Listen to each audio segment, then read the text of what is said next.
Taking history is one of the most challenging things for early physiotherapy students to learn. They typically have quite good content knowledge, and most physiotherapy students are good at that kind of, they're high achievers, they're good at that kind of factual stuff. But taking history requires not just facts, but requires integration of those facts with communicating with the patient and also with problem solving while you go along. So it has this integration of a number of things that have to occur at the same time.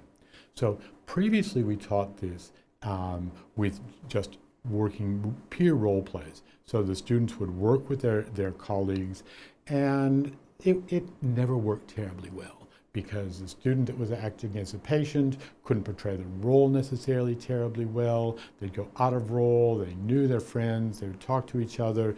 It was really quite challenging to get an authentic interaction. So we started using what we call a hot seat approach. And in this situation, we have an actor or a student from another discipline portraying the patient. And that gets away from the idea that the student is working with someone that they know. The person portraying the patient will have one condition. So they always have the same condition, but they will portray different personalities, different emotional states, and they will relate differently to different students because the students are going to repeat the same section several times. So what we had is we had a group of 10 to 12 students, and one student was in the hot seat, and they were facing the person who was a simulated patient. The rest of the students were in a circle around them. We divide the history into 7 or 8 sections, which are all quite brief and self-contained.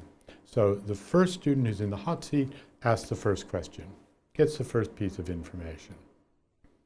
They need to know what content is included in that section.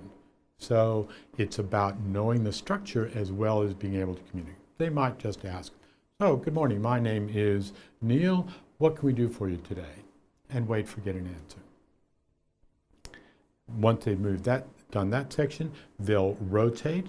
The next student will take that seat, and they'll repeat the same section. But the actor, the patient, will respond quite differently.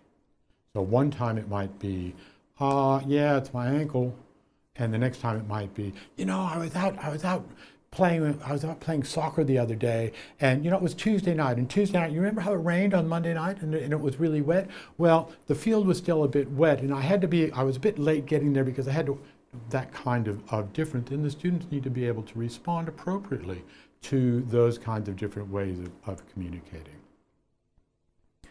Might have a third person do the same kind of thing, then we'll stop and we'll have some debriefing, some discussion, some feedback.